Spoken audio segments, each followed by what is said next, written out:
안녕하세요. 저는 30대 여자입니다. 제가 진짜 너무 속 터지고 화가 나는 일이 있어서 이렇게 사연을 다 올리게 되었습니다. 여러분들도 제 이야기를 듣고 같이 화내고 저를 응원해 주셨으면 좋겠습니다. 제가 들려드릴 이야기는 몇 년 전에 파도처럼 제게 한꺼번에 일어난 일이에요.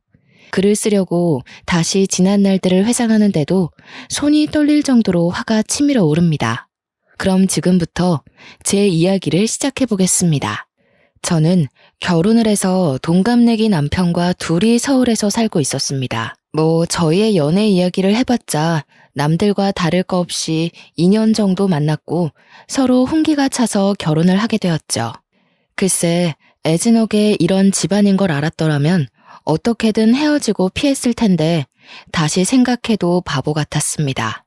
그때는 서로를 너무나도 끔찍하게 아끼고 사랑해서 어떤 고난이 닥쳐도 이겨낼 수 있을 거라고 생각했습니다.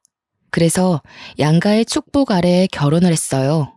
시댁은 강원도 아주 시골에 자리 잡고 있었습니다. 남편이 결혼 전에는 거리가 멀고 차편이 애매하다는 이유로 1년의 명절이나 시부모님 생신 이외에는 잘 가지 않았습니다. 연애할 때도 그래왔기 때문에 사실 결혼하고 나서도 그러면 된다고 생각했어요. 남편에게는 저희보다 5살 많은 신우가 있었습니다.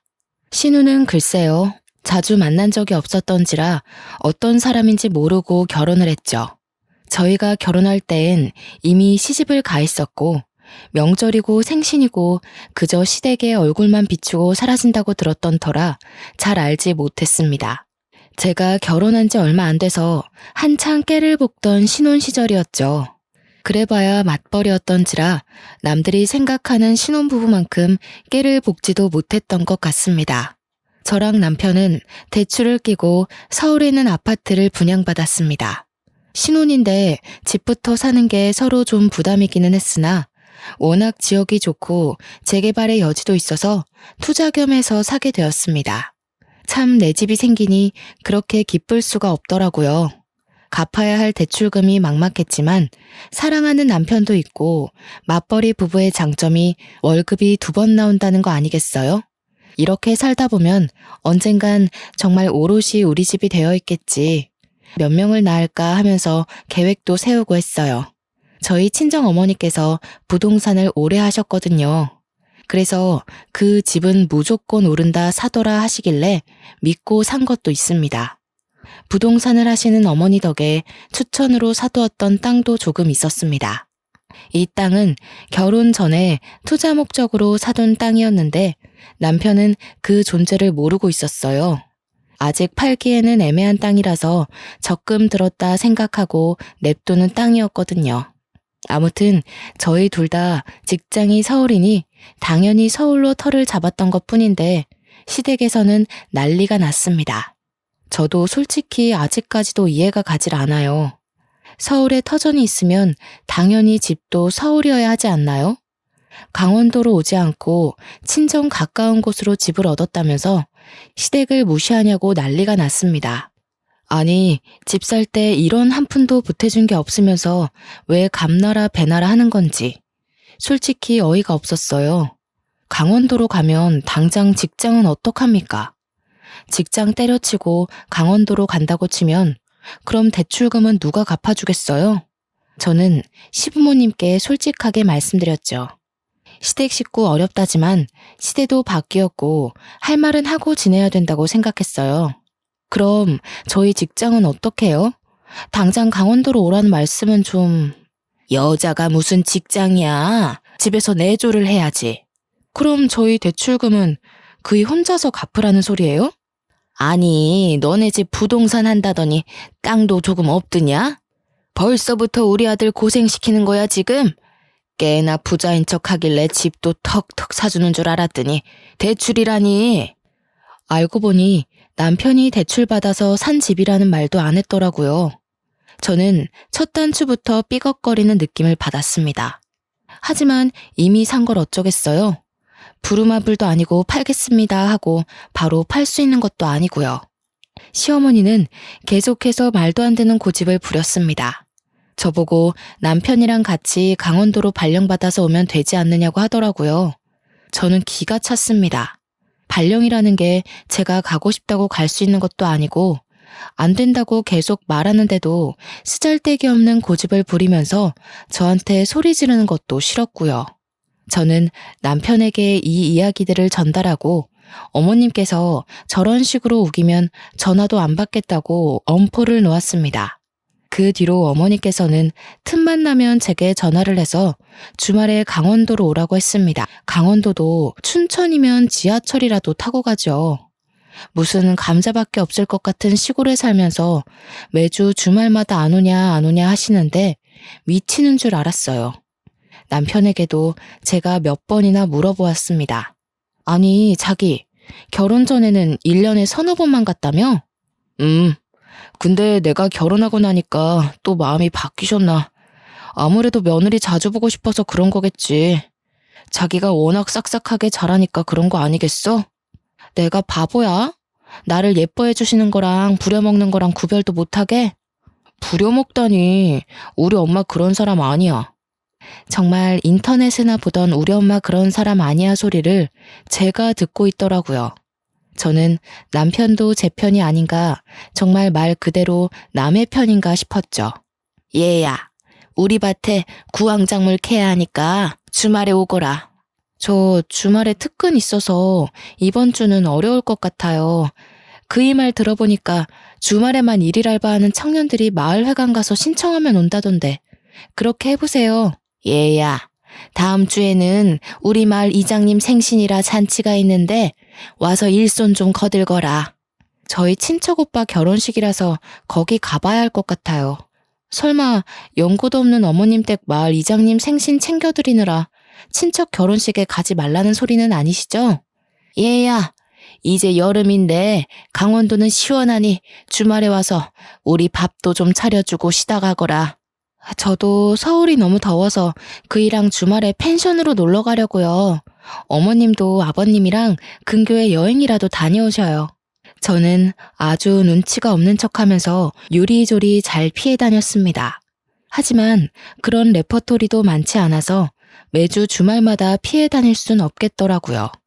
남편 눈치도 솔직히 좀 보이기도 했고요. 그래서 하루는 큰맘 먹고 남편이랑 그 먼 강원도 산골까지 찾아갔습니다. 제가 오니 마치 벼르고 있었던 사람처럼 온갖 소일거리를 다 들고 오시는데 진짜 기절하는 줄 알았어요. 무슨 시래기를 말리자고 일일이 손질해서 넣어놓으라고 하질 않나. 매운 고추씨를 빼야 된다면서 눈물 콧물 다 쏟다 못해서 매운 기에 피부까지 따갑게 만들기도 했고요. 반나절 놀다가 집으로 가려고 했는데 저한테 몸빼바지 쓱 던지면서 자고 가라고 하시더라고요. 남편은 아버님이랑 산책한다고 나가버리고 하나도 도와주지도 않고 제가 평일에는 직장 다니면서 힘들게 일하고 주말에는 여기 와서 막노동을 하고 있다는 사실이 참 개탄스러웠습니다. 그래도 이렇게 한 번 하고 나면 몇 달은 잠잠해지겠지 싶어서 꾹 참았습니다. 몸빼바지를 입은 저를 보고 한바탕 크게 웃은 남편에게 조용히 눈으로 욕을 했더니 입 다물더라고요. 설마 자고 가려는 생각인가 싶었는데 남편도 편한 옷으로 갈아입더니 저녁은 언제 먹냐고.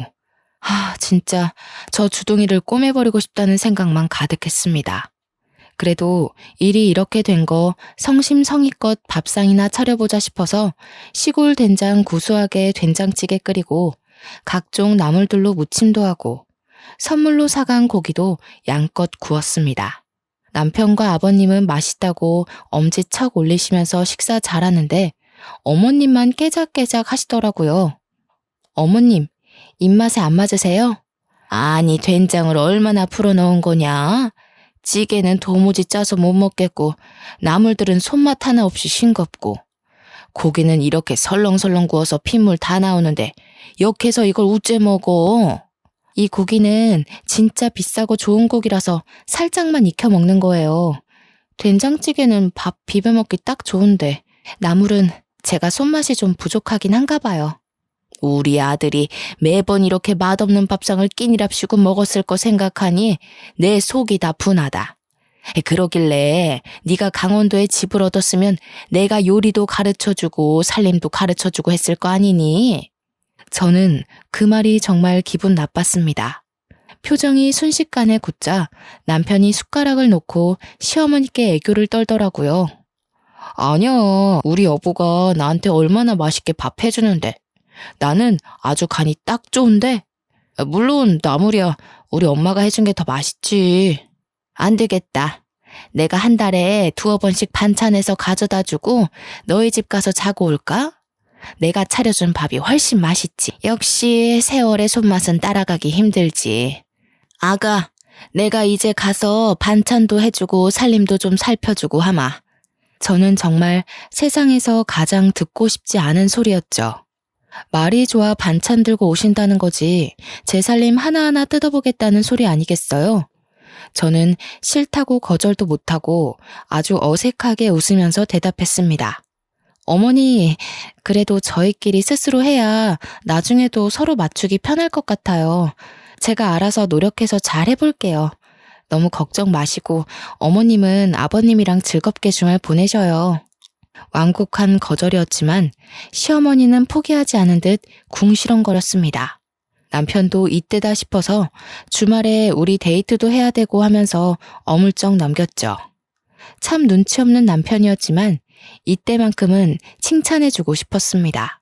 그렇게 어영부영 주말이 지나가고 서울로 다시 돌아와 저는 남편에게 앞으로 시댁 안 간다고 자꾸 이런 식이면 명절에도 안 가겠다고 해버렸어요.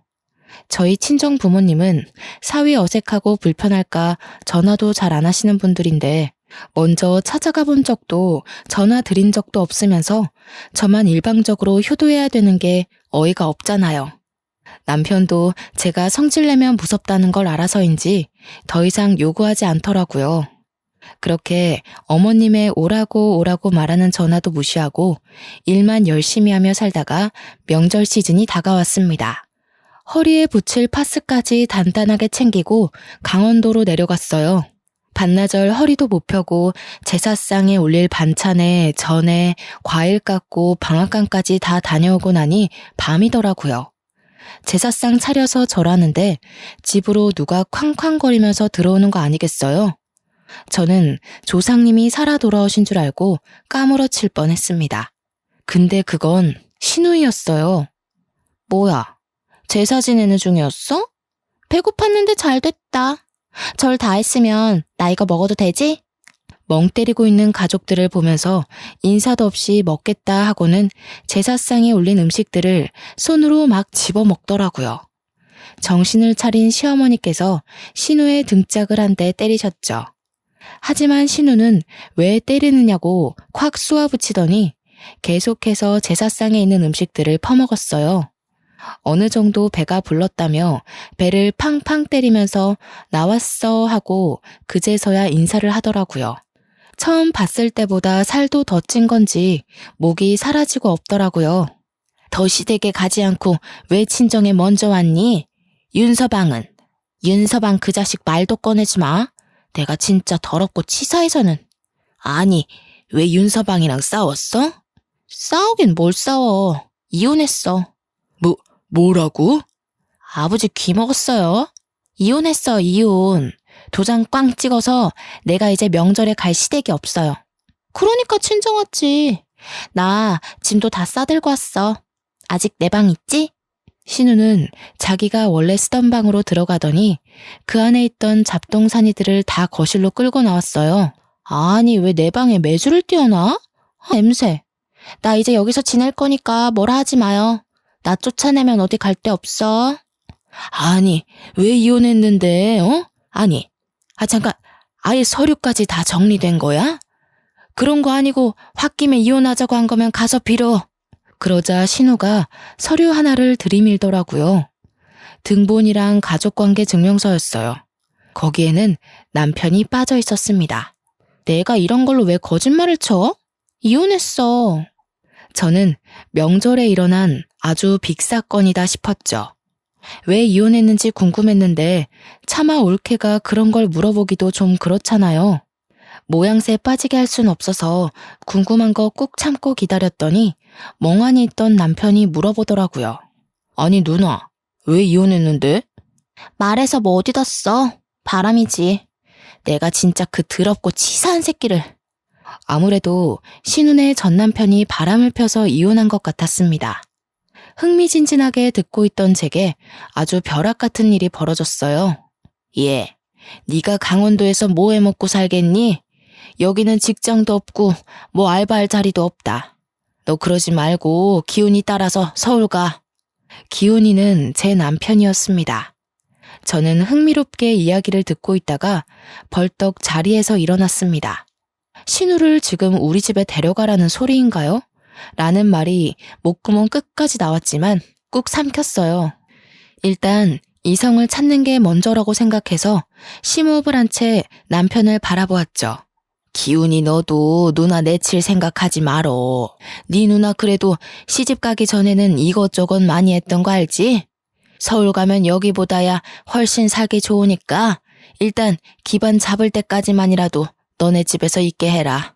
그래, 내 생각에도 이혼까지 해서 이제 혼자 먹고 살아야 하는데 그래도 기훈이네 집에 가 있으면 안심이라도 되지. 며느리가 또 알뜰살뜰 챙겨줄 텐데 말이야. 우리 딸 구박하지 말고 밥도 잘 챙겨주고 그래야 된다. 알았니 아가? 저희 의견을 다들 안 들어보시고 정하시는 거예요? 왜? 옳게. 내가 가는 게 불편해? 나도 엄마 아빠 말 들어보니까 여기 산골에 박혀서 빈둥빈둥 하는 것보다야 서울 가는 게 낫겠다 싶은데. 나 나름 전문직이었어. 취직하기 어렵진 않을 거야. 서울엔 또 일자리도 많고 교통도 편하고 하니까 내일 집에 갈 때 나 좀 태워가. 다짜고짜 통보를 해대는 턱에 제가 방어하기는 쉽지 않았습니다. 남편에게 도움을 요청했지만 곰곰이 생각하던 남편이 꺼낸 말은 아주 반전이었습니다. 그래, 우리 방 하나 남으니까 거기에 일단 지내는 걸로 하자. 누나가 돈 좀 모으면 그때 원룸을 어떤지 해서 나가는 걸로 하면 되겠네. 오케이, 콜. 결국 다음날 날이 밝자마자 서울로 가자면서 차에 냅다 짐을 실어버리는데 제 이성은 가출해버렸습니다. 저는 남편의 옆구리를 꼬집었고 남편은 또 거기서 눈치 없이 악소리를 내더라고요. 꼬집어. 아니 내가 언제 꼬집었다고 그래? 시부모님께서 저를 빤히 보고 계셨기 때문에 일단 발뺌을 했죠.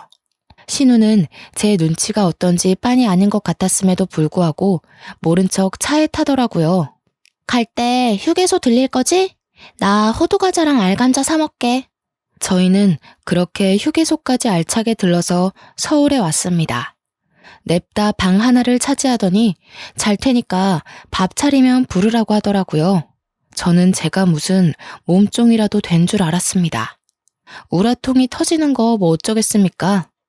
머리채 잡고 싸울 것도 아니고 그것도 시댁 식구인데 내쫓을 수도 없어서 참았어요.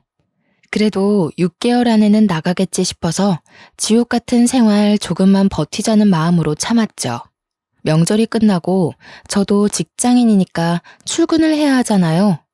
아침에 간단하게 토스트 해먹고 출근해서 열심히 일하고 퇴근하고 집에 왔는데 집안이 개판인 겁니다. 진짜 빨래가 수두룩하게 쌓여있고 점심 먹은 설거지도 하나도 안 해놨더라고요. 남편이랑 구워 먹으려고 사다 놨던 소고기도 야무지게 먹었는지 빈 꽉만 쓰레기통에 담겨 있는데 너무 화가 났습니다. 언니, 아무리 그래도 드신 건 정리를 하셨어야죠. 내가 오늘 좀 바빴어. 거기 빨래 보이지? 내가 며칠 동안 가방에 넣어놨더니 냄새 나더라. 그것 좀 빨아놔. 내일 입을 옷이 없어. 신우는 그 한마디 띡 던지고는 방에 들어가더라고요. 저는 빨래통 앞에서 한참을 서성이다가 신우 방문을 벌컥 열었습니다. 글쎄, 제가 회사 일을 다 마치지 못하고 집에 오면 사용하는 업무용 노트북으로 고스톱을 치고 있지 않겠어요? 어머, 그게 제 노트북이에요. 일할 때 쓰는. 그냥 방에 굴러다니던데. 내가 좀 쓸게. 내가 컴퓨터를 못 챙겨왔어. 거기에 업무 자료도 있어서 안 돼요. 이리 주세요.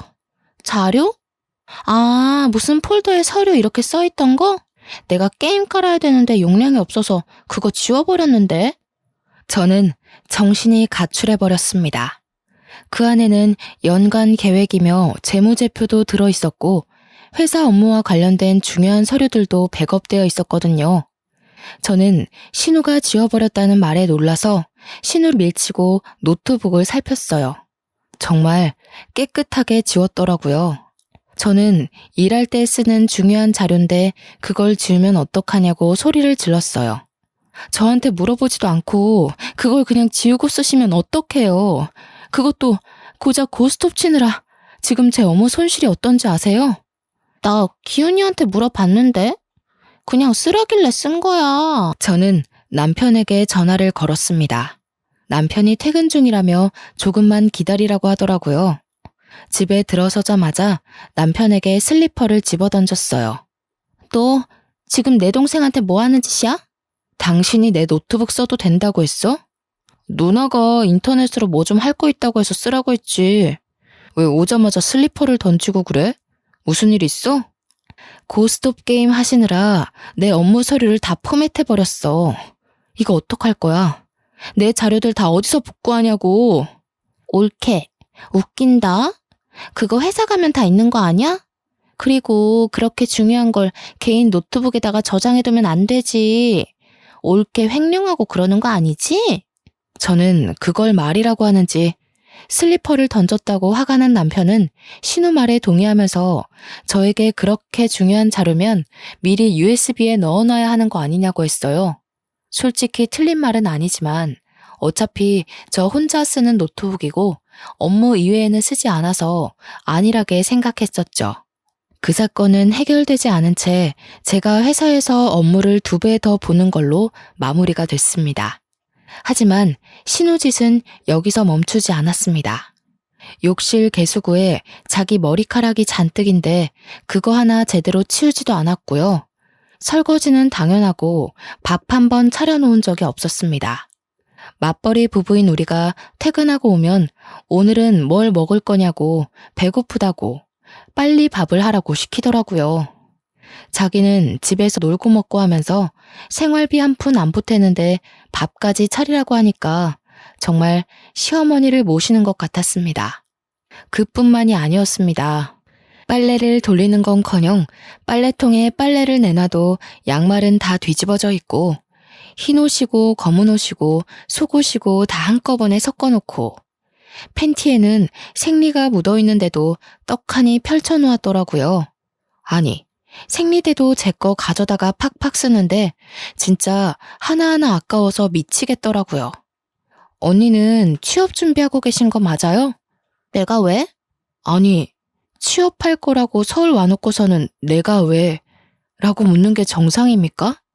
결론은 취업 준비고 나발이고 아무것도 안 하면서 집에서 고스톱이나 치고 있다는 소리 아니겠어요? 저는 진짜 너무 열이 받았습니다. 처음에 약속하셨잖아요. 서울에서 취직하고 싶다고. 그래서 보증금 얻을 동안만 우리 집에 있기로요. 취업이 뭐 그렇게 쉽나? 그러니까요. 준비를 제대로 하셔야죠. 준비도 안 하고 맨날 고스톱만 치고 있으면 취직이 되나요? 아니 올케. 왜 이렇게 빡빡하게 굴어 가족끼리? 너네가 애가 있는 것도 아니고 식구 하나 들었다고 뭐 생활비가 엄청나게 차이 나는 것도 아니잖아. 기훈아. 네 마누라가 이러는데 내가 지금 당장 나가기라도 해야 되니? 그래, 당신 생활비도 그동안 넉넉하지 않았어? 우리가 둘 다 돈도 벌고 하는데 누나가 뭐 먹으면 얼마나 먹고 전기랑 물 쓰면 얼마나 쓰겠어. 지금 그걸 말이라고 해? 우리는 낮에 집에 그동안 없었으니까 쓸 일이 없었지. 그 신우는 맨날 있잖아. 맨날 고스톱 치느라 노트북 쓰고 덥다고 선풍기 꺼내 틀고. 그거 해봐야 얼마나 쓴다고. 그냥 내가 밥도 대충 있는 걸로 알아서 먹고 할 테니까 나 신경 쓰지 마. 어떻게 신경을 안 써요? 아니 그렇게 신경이 쓰면 용돈이라도 주고 말하던가. 제가 용돈을 왜 드려요? 도대체 언제 나가실 거예요? 이거 봐. 나 내쫓는 게 목적이었네. 아니 내가 무슨 잔소리를 했어 어쨌어? 내가 신우짓 한 것도 없는데 왜 그래? 어차피 내 남동생네 집이고 방도 하나 남고 가족끼리 서로 도와야 하는 거 아니야? 남는 방 아니에요. 저희 애기 가지면 애기가 쓸 방이에요. 그래서 지금 뱃속에 애라도 들었니? 애도 없잖아. 이럴 때만 애 타령하지. 우리 엄마 아빠가 애 가져라 할 때는 돈 벌어야 돼요 하더니 속 보인다 너? 그러더니 아주 앞으로 힘들게 해줄 수도 있다면서 큰 소리 뻥뻥 치고는 방으로 쏙 들어가 버리더라고요. 진짜 고구마 한 200개는 먹은 것 같은 답답함이 온 몸을 휘감았습니다.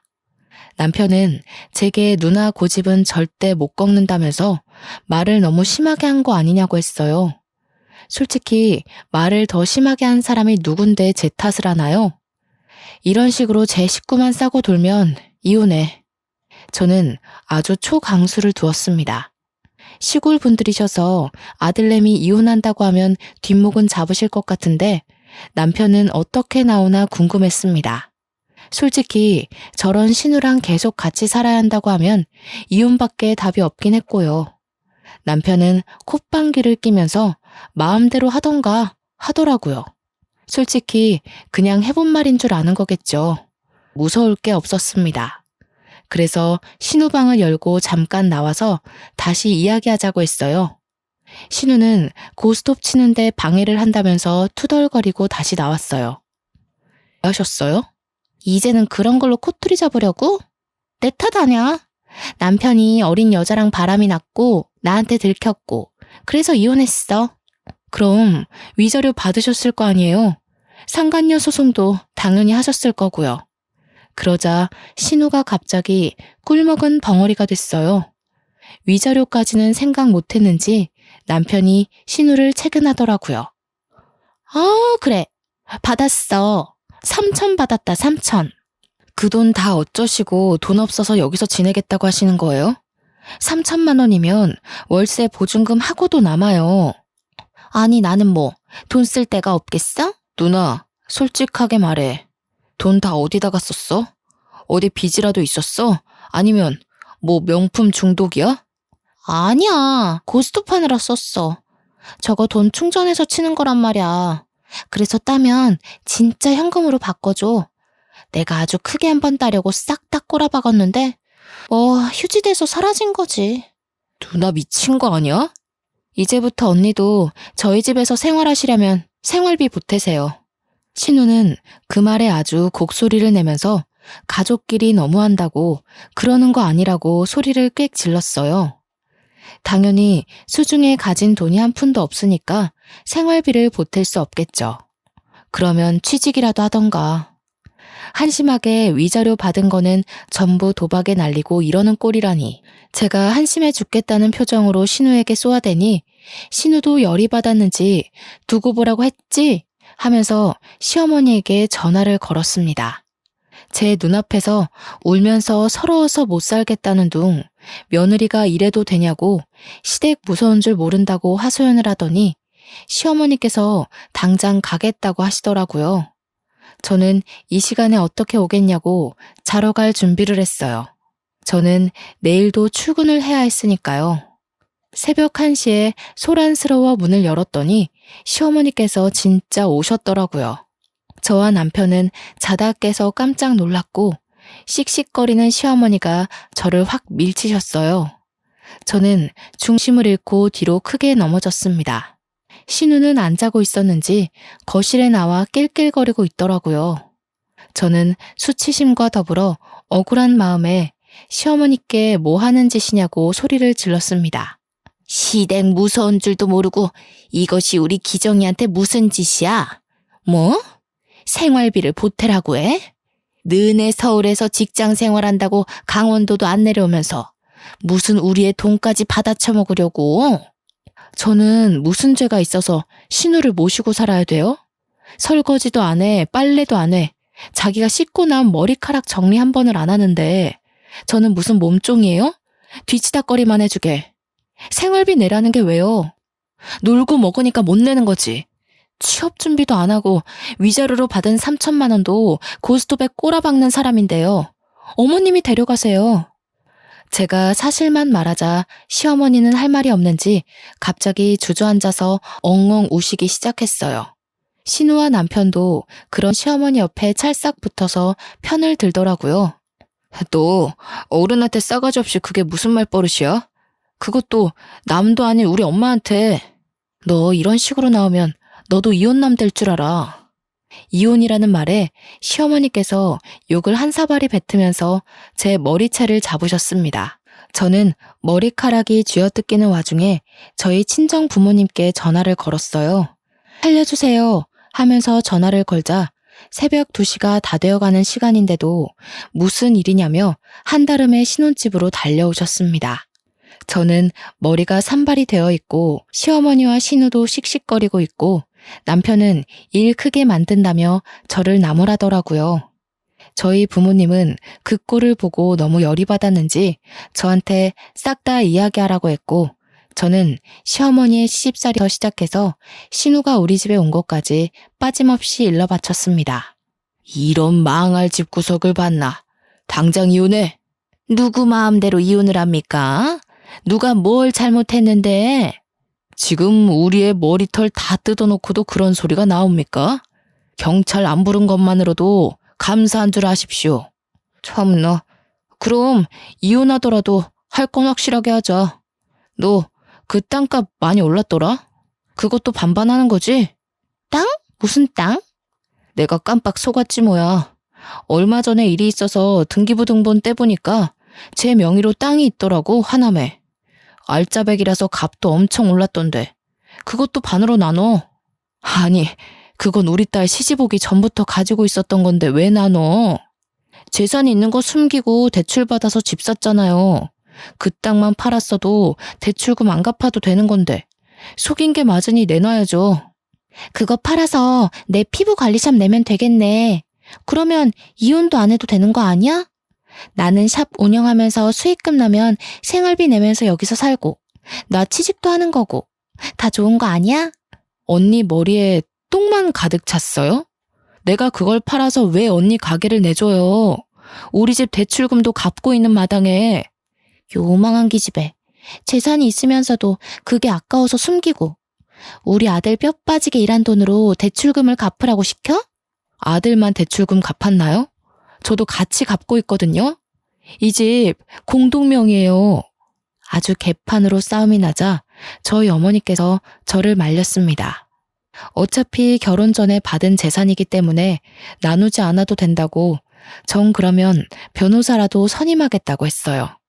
시골 분들이니 변호사 이야기 나오자 시어머니께서 입을 꾹 다무시더라고요. 저는 남편에게 친정에 가 있을 테니 이혼 서류 준비하라고 했습니다. 말했다시피 집은 공동명의니까 이혼해도 딱 반으로 나눠. 팔아서 대출금 갚고 남은 돈 반으로 가르자고. 알겠어? 저는 친정 부모님과 함께 짐을 싸서 친정으로 피신했고요. 다음날 정신이 들었는지 미안하다고 잠이 덜 깨서 상황 파악을 못한 것 같다고 비는 남편에게 소용없다고 했습니다. 남편은 친정까지 찾아와서 빌었지만 저희 아버지께서 소금을 뿌려 쫓아냈고요. 합의 이혼 안 해준다는 말에 결국 변호사를 선임했고 조정 기간 동안 협의가 잘 돼서 아파트는 제가 말했던 대로 처분하기로 했습니다. 맘 같아서는 위자료까지 받아내고 싶었지만 그러면 소송 기간이 길어질 수 있다는 변호사의 말에 포기했습니다. 저는 법원을 나와 저를 붙잡으려던 남편을 뿌리치고 똑똑히 들으라며 말했어요. 너랑 살았던 그 3년 남짓한 시간이 아주 지옥이었어. 너네 누나한테도 가서 전해. 그깟 인터넷 고스톱에 3천만 원 쓸 정도 도박 중독이라고. 그거 꼭 치료받으라고. 알겠어? 저는 저를 기다리고 있는 아버지의 차에 올라탔고 이혼 절차가 마무리되자마자 핸드폰 번호도 바꿔버렸습니다. 남편 번호도 차단해버렸고요. 시댁과 관련된 모든 번호를 차단했습니다. 솔직히 회사까지 찾아오진 않을까 한동안 겁먹고 조용히 지냈는데 그런 몰상식한 짓까지는 하지 않더라고요. 저는 친정에 돌아와 직장 생활을 열심히 하면서 전 남편에 대한 기억을 지우려고 애썼습니다. 그래도 연애하는 기간 동안 신혼생활 하는 동안 참 좋았었는데 역시 고부간의 갈등은 이겨낼 수 없는 게 정답이더라고요. 아예 소식을 끊고 지내다가 우연히 제가 지역 맘카페 공고에 참여를 하게 되어서 오랜만에 카페 글들을 보고 있었습니다. 근데 그곳에서 아주 낯이 익은 이름을 발견했습니다. 바로 신우의 이름 권기정이었어요. 권기정 피부관리샵을 고발합니다. 라는 글이 있어서 홀린 듯이 들어가 보니 정말 신우가 피부관리샵을 냈었더라고요. 무슨 돈이 있어서 피부관리샵을 냈는지는 모르겠지만 아마도 아파트를 판 돈이 아니었을까 싶습니다. 그 아파트 급 처분하고 대출금까지 갚고 나누느라 사실 얼마 되지 않은 돈이었지만 그래도 2억 정도는 수중에 들어왔었거든요. 그 돈으로 신우가 원하던 피부관리샵을 차려줬나 봅니다. 하지만 글 내용은 썩 좋지 못했어요. 피부관리 소독도 제대로 안 하고 관리가 되지 않아 녹이 쓴 기구도 있었다. 화장품도 에스테틱에서 사용하는 고가의 제품이 아닌 어디 시장통에서 팔 법한 싸구려 크림으로 관리하더라. 그러면서 돈은 비싸게 받았다. 관리를 하러 가서 오히려 피부염에 걸렸고 결국 보건소에 신고까지 해서 지금은 영업 정지 상태다. 라는 글이었습니다. 영업 정지를 한 달 처분받았기 때문에 한 달 뒤에 다시 오픈하면 그 가게는 절대 가지 말라고 써 있더라고요. 지역 맘카페가 얼마나 활성화되어 있는지 아시죠? 그 밑에 댓글들이 수십 개가 달렸는데 가관이었습니다. 저도 그 샵 다니고 나서 피부에 트러블이 엄청 생겼어요. 거기 피부관리샵 사장이 싸가지 없는 걸로 엄청 유명해요. 거기 피부관리샵에서 피부 완전 망가지고 저 그래서 소송하려는데 참여하실 분? 소송 관련 댓글에는 밑으로 쭈루룩 같이 참여하고 싶다고 소송 걸자고 난리도 아니더라고요. 말해 뭐 하겠어요. 결국 샵이 망했다고 하더라고요. 그것도 그 샵을 차리느라 돈도 날리고 빚만 잔뜩 얻어서요. 저는 인과응보라고 생각하고 아주 속이 시원했습니다. 한 일주일쯤 지났나? 저희 회사 앞에 전 남편이 절 기다리고 있더라고요. 몇 개월 만에 보는 전 남편은 아주 바싹 말라서 거지 같은 꼴을 하고 저를 보고는 황급히 달려오더라고요. 아버지께 호출을 해야 하나 고민하고 있었는데 바싹 마른 꼴이 또 불쌍하게 느껴져서 이야기만 잠깐 하자는 말에 근처 커피숍을 갔어요. 내가 아주 생각을 잘못한 것 같아. 너와 함께 살았던 아파트도 날리고 모든 걸 다 처분하고 보니 너의 소중함이 느껴지더라. 우리 다시 합치면 안 되겠니? 있을 때 잘했어야지. 이제 와서 무슨 소용이야? 죽어도 너랑 합칠 마음 없고 너 도와줄 마음도 없어. 너 지금 신우가 피부관리샵 했다가 망해서 돈도 잃고 빚만 생겨서 이러는 거 아니야? 제가 한 말에 아주 전곡이라도 찔렸는지 뜨끔하더라고요. 너 그걸 어떻게 알아? 혹시 지역 맘카페며 보건소며 신고한 게 너야? 이건 또 무슨 애먼 사람 잡는 소리야. 나도 며칠 전에 맘카페에서 글 본 거야. 내가 너나가 샵을 차렸는지 망해버렸는지 사실 알게 뭐니? 너 정말 지독하다. 그래도 우리가 같이 살았던 정이 있고 한때는 가족이었는데 어떻게 말을 그렇게 할 수 있어? 너 하는 꼬라지 보니까 딱 봐도 내 하남 땅 팔아서 도와달라고 찾아온 건가 본데 절대로 너 도와줄 맘 없고 너랑 이렇게 얼굴 보고 있는 것도 거북해. 다신 나 안 찾아왔으면 좋겠어. 저는 그렇게 자리를 떼고 일어났습니다. 하지만 이 스토커 같은 가족들은 맘카페에서 제 핸드폰 번호를 찾았는지 저한테 연락을 계속 하더라고요. 내가 서울 산다고 욕심 안 낼 테니까 내 동생이랑 다시 재결합해. 다시는 도달라고 안 할 테니까 이번 한 번만 도와주렴. 너네 아파트 팔았던 돈 그거 가지고 있지? 우리 좀 빌려다오. 저는 2번 다신 연락하지 말라고 엄포를 놓고는 연락을 받지 않았습니다. 그러다가 또 전 남편이 저에게 연락을 했더라고요. 화가 나서 답장을 하려고 문자 메시지를 열었는데 전 시아버지의 부고 문자였습니다. 전 시아버지는 신우가 보증금 좀 해달라고 하도 바락바락 물고 늘어져서 무리해서 집 담보로 1억을 대출해줬는데 알고 보니 그 돈으로 신우가 고스톱을 친 거였어요. 돈 다 날리고 찜질방 전전긍긍하면서 지내다가 못 버티고는 시댁으로 돌아갔는데 그 사실을 알게 된 시아버지가 혈압이 올라 그 자리에서 쓰러졌답니다. 평소에 심장 혈관 쪽에 문제가 있었던 터라 혈관이 떡하니 막혀버렸고 시골 동네라 응급시술을 할 수 있는 병원이 없었대요. 구급차를 타고 큰 병원으로 이송되는 과정에서 사망하게 되었다고 하더라고요. 저는 저에게 구구절절 설명해주면서 장례 날짜와 발인 날짜를 보내는 남편도 참 이해가 안 갔습니다. 신우 도박 좀 고치라고 했더니 결국 도박으로 이렇게 가족을 나락으로 보내버리네요. 저는 솔직히 시부에게도 좋은 감정이 전혀 없었기 때문에 그의 죽음이 슬프거나 비통하지도 않았습니다. 구구절절 사연을 보낸 것도 결국 부조금 많이 내라, 돈 좀 달라 이런 뜻 아니겠습니까? 그래서 문자에 적힌 계좌로 부조금이라고 딱 10,000원 송금했어요. 제가 10,000원 보낸 걸 봤는지 전 남편이 계속해서 저한테 전화를 걸고 문자로 너무한 거 아니냐고 전화 받으라고 난리쳤지만 깔끔하게 무시해줬습니다. 다음 날이 주말이라 맥주 한 캔 딱 마시고 속 시원하게 잠이 들었죠. 얼마나 꿀같이 잠을 잤는지 꿈도 안 꾸고 잤습니다.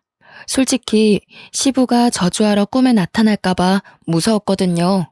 다음 날 날이 밝자마자 현관이 소란스러워 나가니 어머니께서 씩씩거리시더라고요. 손에 바가지 하나 들고서요. 무슨 일이냐 여쭈어 보니 전 시어머니께서 찾아오셨다더라고요. 어떻게 있는 사람이 더하냐면서 부조금 10,000원 낼 수가 있느냐고 돈 내놓으라고 뻔뻔하게 굴었다고 하더라고요. 그 말에 열이 받은 어머니께서 무려 바가지에 변기물을 담아 확 쏟아부었다고 하더라고요. 변기물을 확 부어버리고는 자식 잘못 키운 죄는 부모가 받는 거라고, 내가 한 번만 더 찾아오면 경찰에 신고한다고 아주 엄포를 놨다 하시고는 걸레로 현관을 청소하시더군요. 그 뒤로 정말 뭐가 무서운 건지 저한테 연락 한 통 없었습니다. 후에 들리는 소문에는 신우의 망나니 짓이 소문이 나서 남편이 이혼당한 거라고 회사의 얼굴을 들고 다닐 수 없을 정도라네요. 간간히 지역 맘카페에도 아직 오르락 내리락 하는 것 같고요. 저는 이혼이라는 인생의 오점이 남았을지언정 지금은 너무나도 행복하게 살고 있습니다. 제 이야기 어떠셨나요? 확실히 너무나도 열받는 이야기죠? 화나는 일은 여기다 다 풀어버리시고 우리 행복한 일만 생각하도록 해요. 이야기를 들어주셔서 감사합니다.